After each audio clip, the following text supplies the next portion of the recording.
Vito Genovese, a name synonymous with power, ambition, and the dark underworld of organized crime. Rising through the ranks of New York's Mafia during the Prohibition era, Genovese became one of the most feared mob bosses in American history.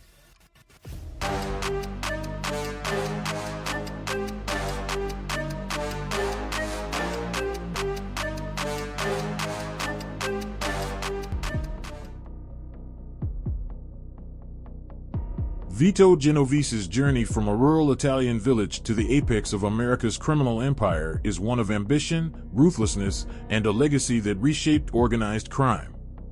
Rising to prominence during Prohibition, he seized control of New York's underworld, solidifying his name as a symbol of the Mafia's reach and power. However, in a twist of irony, his actions would later lead to one of the greatest setbacks in the Mafia's history. Genovese was born at the end of the 19th century in the small Italian village of Ruthlessness. Like many seeking a better life, his family emigrated to New York when he was a teenager. In the bustling immigrant neighborhoods, Genovese quickly found his place, not in legitimate work but within the emerging criminal enterprises that thrived during the era of Prohibition. His intelligence, brutality, and lack of hesitation to eliminate rivals set him apart, propelling him up the ladder of organized crime. For decades, Genovese was synonymous with the Mafia's American incarnation.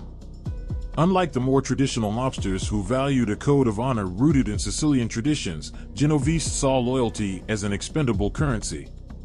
His generation of mobsters, eager to break free from the constraints of the old ways, were notorious for their willingness to betray, manipulate, and kill to secure power. Genovese was no exception, often orchestrating brutal eliminations of rivals and allies alike to cement his control. During the Castellammarese War, a bloody power struggle for dominance over the New York Mafia in the late 1920s and early 1930s, Genovese not only survived but emerged stronger. Aligning himself with Charles Lucky Luciano, he played a pivotal role in restructuring the Mafia into the modern, hierarchical organization it became. After the war, the American Mafia thrived under this new order, and Genovese stood at the forefront of its operations. Despite his success, Genovese's ambition often led to his downfall. In the 1930s, facing murder charges in the United States, he fled to Italy, where he ingratiated himself with the fascist regime of Benito Mussolini. This period of exile was a testament to Genovese's adaptability and survival instincts. However, it was also during this time that he began laying the groundwork for his eventual return to America and his rise to power. When Genovese returned to the United States after World War II, he resumed his quest for dominance. By the 1950s, he had effectively positioned himself as one of the most powerful mafia bosses in the country, taking control of what would later be named the Genovese crime family. His influence extended far beyond New York, reaching into politics, unions, and international drug trafficking. However, Genovese's reign came crashing down following the infamous Apalachin meeting in 1957, a secret gathering of top mafia bosses that ended disastrously when law enforcement discovered and disrupted it. The fallout exposed the mafia's existence to the public and led to increased government scrutiny. Genovese, who had orchestrated the meeting in a bid to solidify his power, inadvertently crippled the organization he had worked so hard to dominate. Born on November 21, 1897, in the quiet Italian town of Tofino, Vito Genovese came from humble beginnings. Raised in the subdivision of Ruthlessness alongside his sister Giovanna Jenny and brothers Michael and Carmine, his early years offered little hint of the influential and notorious figure he would later become. His parents, Francis Felice Genovese and Nunziata Aloato, envisioned a brighter future for their family when they decided to immigrate to the United States. In 1913, when Vito was just 15 years old, the family made the life-changing journey across the Atlantic aboard the SS Taormina, settling in New York City's bustling Little Italy neighborhood. Life in Little Italy was harsh, and for young Vito, the transition was particularly challenging. The family squeezed into a modest apartment, and with minimal formal education, Genovese had only a 5th grade reading level and little parental supervision. He soon gravitated toward the streets. The neighborhood's rough environment, dominated by immigrant struggles and burgeoning criminal enterprises, became his education. Genovese quickly found himself immersed in petty theft and debt collection work for local mobsters, carving out a name for himself as a bold and ambitious young man. His first run-in with the law came at age 19 when he was arrested for firearm possession, leading to a 1-year prison sentence, a small taste of the legal troubles that would follow him throughout his life. Genovese's fortunes took a sharp turn when he met Charles Lucky Luciano, a charismatic and visionary criminal who was also rising in the ranks of organized crime. The two met in the neighborhood, and Luciano quickly recognized Genovese's potential. Genovese became Luciano's trusted right-hand man, taking on the roles of hitman and enforcer. With his combination of loyalty and ruthlessness, Genovese earned a reputation for efficiency and fearlessness, making him indispensable in Luciano's growing network. This partnership marked the beginning of Genovese's meteoric rise in the Mafia hierarchy. Although Genovese had already dipped his toes into the criminal underworld, his official induction into organized crime came during the Prohibition era of the 1920s, a time when bootlegging and speakeasies created unprecedented opportunities for profit. Genovese and Luciano began working under Giuseppe Joe the Boss Masuria, one of the most powerful mafia figures in New York at the time. Together, they became Masuria's most trusted lieutenants, running operations and eliminating rivals with brutal efficiency. Unbeknownst to Genovese, the crime family he now served would one day bear his name as he ascended to its leadership. While working for Masuria, Luciano also sought opportunities beyond his boss's operations. He began bootlegging for the infamous gambler Arnold Rothstein and soon launched his own smuggling enterprise with Genovese and Frank Costello. These ventures cemented Genovese's role as a key player in the Mafia's expansion into profitable new territories. However, this success also brought increased scrutiny from law enforcement. In 1930, Genovese faced charges of counterfeiting when police uncovered $1 million in fake currency stashed in a Brooklyn warehouse he controlled. This marked the beginning of a tumultuous chapter in his criminal career. Meanwhile, tensions within the Mafia reached a boiling point. Masuria discovered that Tommy Reyna, a Bronx-based mobster under his command, had secretly allied himself with Masuria's rival, Salvatore Maranzano. Enraged by this betrayal, Masuria ordered Genovese to eliminate Reyna. On February 26, 1930, Genovese carried out the hit with characteristic precision, using a shotgun to kill Reyna. This act of violence solidified Genovese's reputation as a reliable enforcer but also triggered the bloody Castellammarese War, a 14-month conflict that would reshape the power dynamics of the American Mafia and pave the way for Genovese's future ambitions. The Castellammarese War, a brutal and bloody struggle for dominance within New York's organized crime world, was named after Salvatore Maranzano's hometown of Castellamare del Golfo in Sicily. This war, which pitted Maranzano against Joe Masuria, was not just a battle for control of territory but also for the lucrative revenue streams that kept the Mafia thriving. From illegal gambling and bootlegging to narcotics and prostitution, every profitable racket was at stake. The relentless conflict dragged on for years, finally culminating in a decisive conclusion on April 15, 1931. At its core, the Castellammarese War represented more than just a power struggle, it was a clash of ideologies. According to Carl Sifakis in the Mafia Encyclopedia, the older, traditional methods of established mobsters clashed with the ruthless, opportunistic strategies of a younger generation eager to take control. Figures like Lucky Luciano and Vito Genovese, both ambitious and unsentimental, found themselves questioning their loyalty to the aging Joe Masuria, a man they saw as out of step with the times. For these young Turks of the Mafia, betrayal was not just a means of survival but a pathway to power. When Salvatore Maranzano approached Luciano with a bold proposition to kill Masuria in exchange for control of his operations, Luciano agreed, but with conditions. He demanded assurance that Masuria's rackets would fall under his control. On April 15, 1931, Luciano set the trap, inviting Masuria to Coney Island's Nuova Villa Tomorrow restaurant for what seemed like an ordinary meeting. As the story goes, Luciano excused himself to use the restroom, leaving Masuria alone at the table. Moments later, a group of Luciano's loyal men, including Vito Genovese, Albert Anastasia, Benjamin Bugsy Siegel, and Joe Adonis, stormed in and gunned Mafia down. However, Luciano's alliance with Maranzano was built on a foundation of deceit.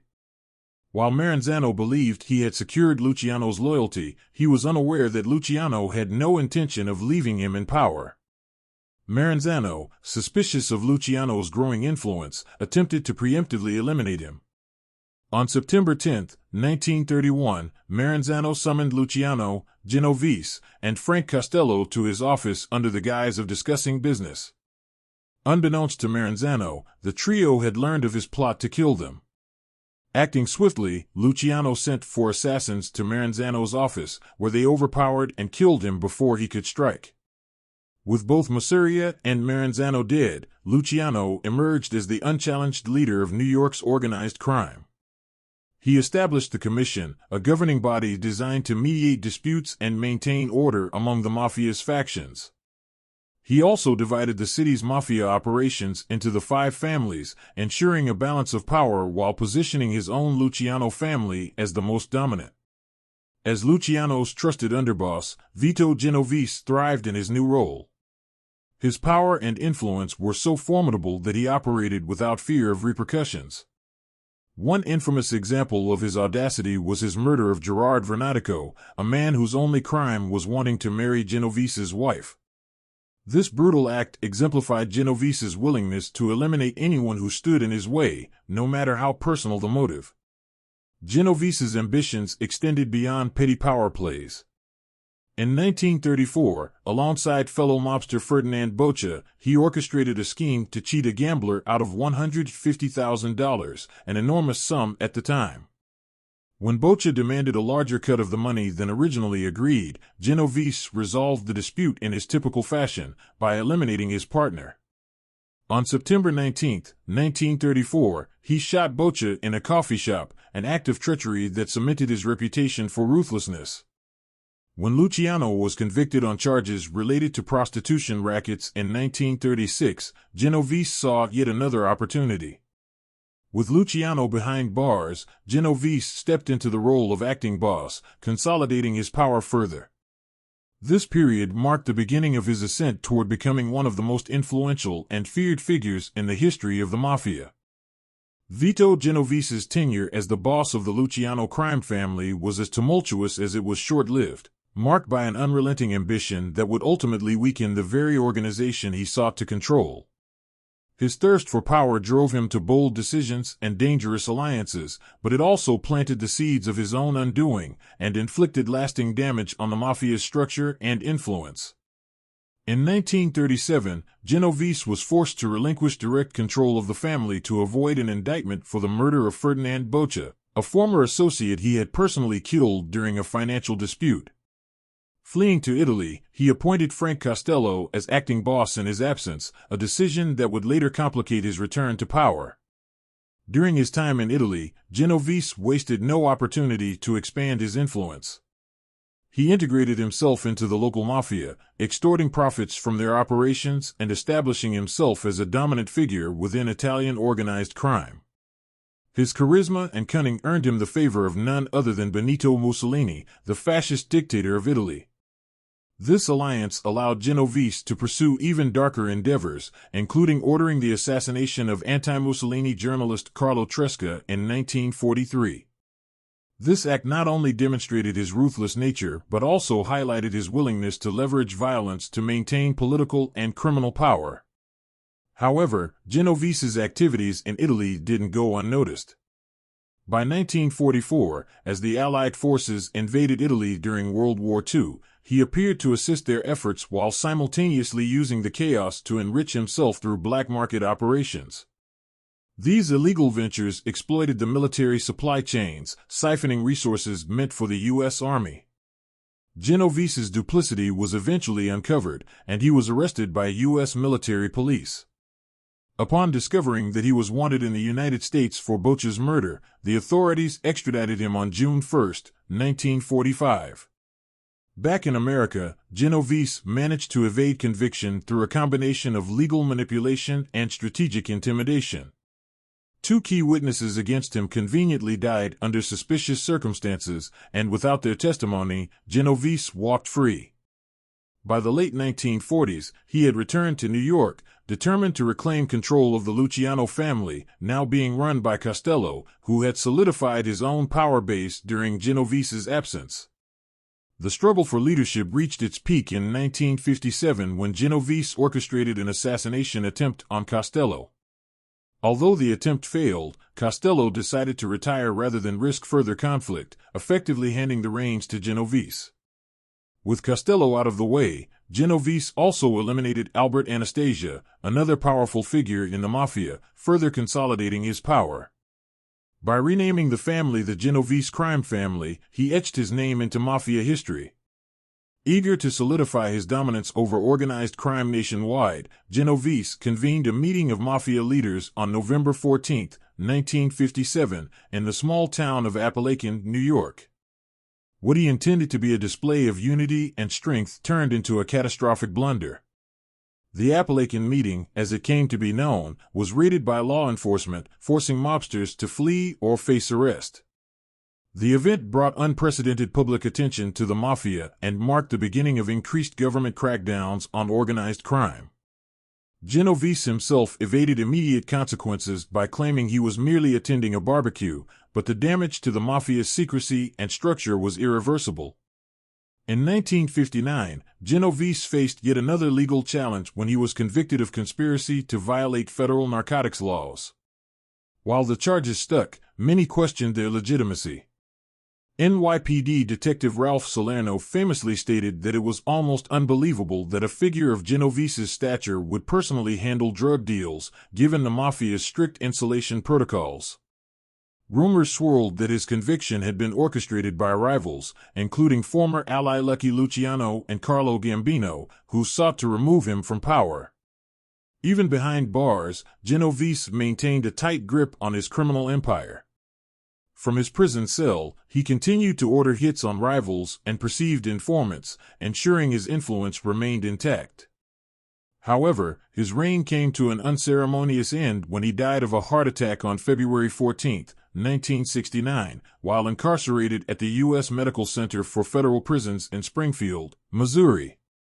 Genovese's unrelenting ambition had brought him to the pinnacle of power, but it also exposed the Mafia to vulnerabilities from which it would never fully recover.